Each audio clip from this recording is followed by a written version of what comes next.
టీవీ49 news కి స్వాగతం. Doctor BR Ambedkar Konaseema జిల్లా ఆలమూరు మండలం పెదపల్ల అంబేద్కర్ గ్రౌండ్ ఆవరణంలో 24వ వార్షికోత్సవ ఫ్రెండ్స్ యూత్ సభ్యుల ఆధ్వర్యంలో కొత్తూరు సెంటర్ బాప్టిస్ట్ చర్చ్ సంఘ కాపరి యు జోసెఫ్ అధ్యక్షతన యూత్ క్రిస్మస్ ఘనంగా నిర్వహించారు. ముఖ్య ప్రసంగికులుగా రాజమహేంద్రవరం వాస్తవ్యులు బిషప్ ఎన్ శేఖర్ బాబు పాల్గొన్నారు. ముందుగా సంఘ పెద్దలు కత్తుల సుబ్బారావు, గంట చిన్న మరియు యూత్ సభ్యులతో కలిసి క్రిస్మస్ కేక్ కట్ చేసి యూత్ సభ్యులకు తినిపించి కొవ్వొత్తులతో క్యాండిల్ సర్వీస్ చేశారు. అనంతరం క్రీస్తు జన్మదిన మర్మ సందేశాన్ని వినిపించారు. ఈ కార్యక్రమంలో వివిధ గ్రామాల చర్చి పాస్టర్లు మరియు అధిక సంఖ్యలో విశ్వాసులు పాల్గొన్నారు.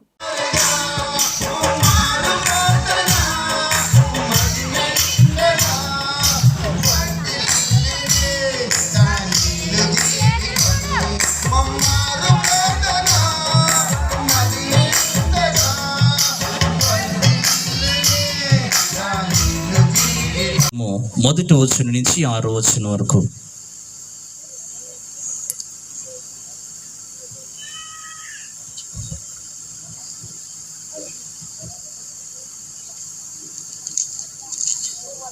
దేవునికి స్తోత్రం. హల్లెలూయా. చాలా ప్రశస్తమైన విలువైన సమయాలు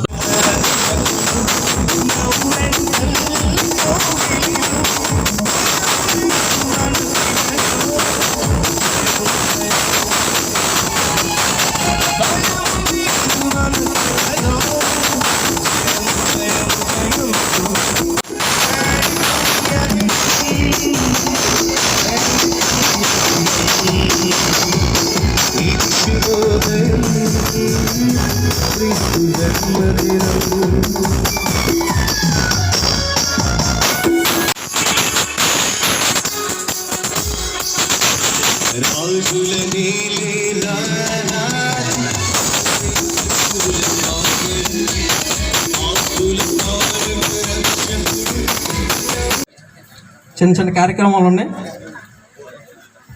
మనం డిస్కస్ చేసుకుందాం.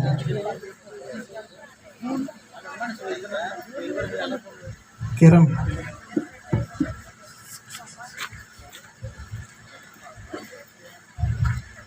ఇంతకుముందు మా యూత్ మీద ప్రభావం ఏ రకంగా చూపిస్తుంది అని ఒక చిన్న వివరణ చెప్పాలనుకుంటున్నాను. ముందుగా రెస్పాన్సిబిలిటీ అంటే మాకు డిసెంబర్ వచ్చింది అంటే మాలో మేము కింద మీద పడిపోతామట. ఏం చేయాలి ఈ ఇయర్ ఏం చేయాలి, అసలు ఆ స్పీకర్ని ఎవరిని తీసుకురావాలి, నెక్స్ట్ ముందు ఇయర్ కన్నా ఇయర్ ఏం చేస్తే సక్సెస్ఫుల్ అవుతుంది అని ఒక రెస్పాన్సిబిలిటీ. నెక్స్ట్ ఏంటంటే ఒడిదుడుకులు, అప్ అండ్ డౌన్స్. ఒక నలుగురు ఉన్న కుటుంబంలో నలుగురు ఒకలాగా ఆలోచించరు. ఇక్కడ ఇంచుమించుగా 20-30 మంది ఉంటాం యూత్. ఆ 20-30 మంది కూడా ఒక ఆలోచన ఉండదు.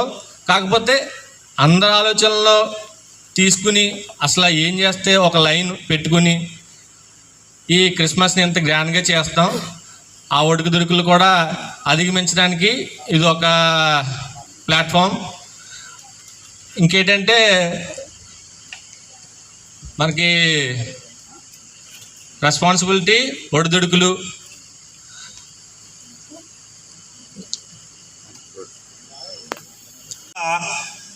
ఇంచుమించు 2023 సంవత్సరాల క్రితం చెప్పబడింది. కానీ ఇప్పటి వరకు కొందరు మాత్రమే సెలబ్రేట్ చేస్తున్నారు. అంటే అందరూ ఈ సంతోషాన్ని పొందలేకపోయారు అంటే, అందరూ ఈ ఆనందాన్ని అనుభవించడం లేదు అంటే, అందరికీ యేసయ్య జన్మ పరమార్థం లేక దాని సారాంశం అర్థం కాలేదు అంటే, దాన్ని అలా చేసినటువంటి బాధ్యత మందే అని చెప్పడంలో ఏమాత్రం కూడా సందేహం లేదు. ఇది తెలియక చాలామంది ఏమనుకున్నారంటే ఇది క్రైస్తవులకు సంబంధించిన ఒక పండగ లేక క్రైస్తవ మతానికి సంబంధించినటువంటి ఒక సెలబ్రేషన్ అనుకున్నారే తప్ప ఇది నా జీవితానికి సంబంధించింది అనే విషయం వాళ్ళకి అర్థం కావడం లేదు. అంటే దానికి గల కారణం పండగల జాబితాలో క్రిస్మస్ని పెట్టిన మా గొప్పతనం మందే అని చెప్పడంలో ఏమాత్రం కూడా సందేహం లేదు.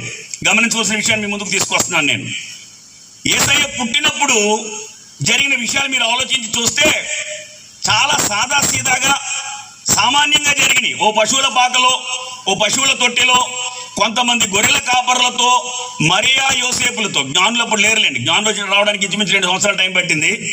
గొర్రెల కాపర్లతో మాత్రమే జరిగింది.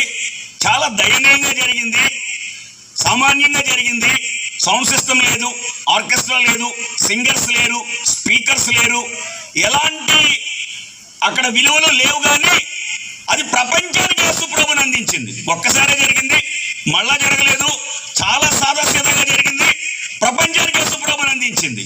ఈరోజు మనం ప్రతి సంవత్సరం చేస్తున్నా కూడా కనీసం మన కుటుంబీకులకు కూడా యేసు ప్రభుని అది అందించలేకపోతుంది. అంటే దానికి గల కారణం జస్ట్ ఆరాధనలో డిఫరెన్స్ అన్నమాట. ఆ ఆరాధనకి ఈ ఆరాధనకి తేడా. ప్రతి ఒక్కళ్ళు కూడా క్రిస్మస్ నెల స్టార్ట్ అయింది అంటే క్రిస్మస్ అంటే క్రీస్తును ఆరాధించుట అనే మాట మాత్రం కంపల్సరీ యూజ్ చేస్తారు. అక్కడితో ఆగిపోతారు. అదేంటో నాకు అర్థం కాదు. క్రిస్మస్లో మాత్రమే క్రీస్తుని ఆరాధిస్తాం, ఆదివారం క్రీస్తుని ఆరాధించట్లేదా? శుక్రవారం క్రీస్తుని ఆరాధించట్లేదా? ఈస్టర్లో క్రీస్తుని ఆరాధించట్లేదా? గుడ్ ఫ్రైడేకి క్రీస్తుని ఆరాధించట్లేదా? ఎప్పుడు క్రీస్తుని ఆరాధించు అంటే అన్ని ఆరాధనలో ఆయన జన్మదినాన్ని గూర్చిన ఆరాధన. క్రిస్మస్ అంటే క్రీస్తుని ఆరాధించడానికి ఆగిపోతే ఎలా కుదురుతుంది? యోహాను సువార్త 4:24 యేసుక్రీస్తు ప్రభువు సమరయ స్త్రీతో చెప్పారు, దేవుడు ఆత్మ గనుక ఆయన ఆరాధించువారు ఆత్మతోనూ సత్యముతోనూ ఆరాధింపవలెనెను అనే మాటను తెలియపరిచాడు ఆయన. అంటే నిజంగా ఆరాధించాలంట ఆత్మ సంబంధంగా ఆరాధించాలి అని చెప్పాడు ఆయన. క్రిస్మస్ అంటే యేసును ఆరాధించడం వెరీ గుడ్. అయితే ఆరాధన ఎలా ఉండాలని యేసుప్రభువు చెప్పారు. నిజంగా ఆరాధించాలంటే సత్యంతో ఆరాధించాలి, ఆత్మ సంబంధంగా ఆరాధించాలని చెప్పాడు. అదే యేసయ్య మత్తయి సువార్త 15:9 వచ్చేటప్పటికి, ఈ మనుష్యులు నోటి మాటతో నా యొద్దకు వచ్చుచున్నారు, పెదవులతో నన్ను గనపరుచుచున్నారు, వారి హృదయం నాకు దూరముగానున్నది, వారు మనుషులు కల్పించిన పద్ధతులు దైవోపదేశములని చెప్పుకొనుచు నన్ను వ్యర్థముగా ఆరాధించుచున్నారు అని చెప్పాడు. ఎంత బ్లంట్ వర్డ్ తెలుసు మీకు అది? వ్యర్థముగా ఆరాధించాడు, యూస్లెస్ వర్షిప్ అనమాట. క్లియర్గా చెప్పాలంటే పనికి రాని ఆరాధన అని చెప్పాడు ఆయన. ఎందుకు ఈ మాటలు మీ ముందుకు తీసుకొస్తున్నాను అంటే, అఫ్ కోర్స్ పిల్లల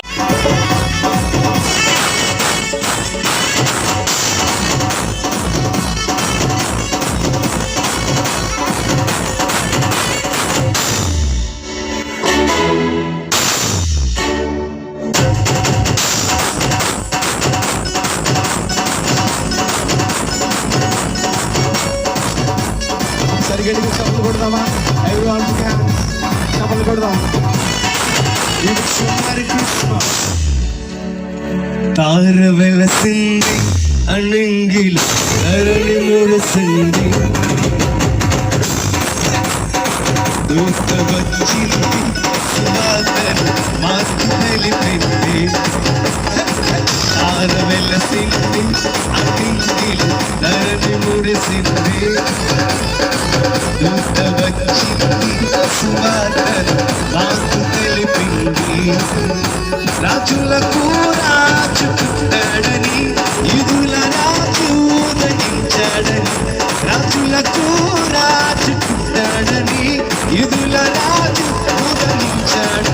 తార వెలసింది అణంగిలు దూత వెలసింది, దూత వచ్చింది సువార్తను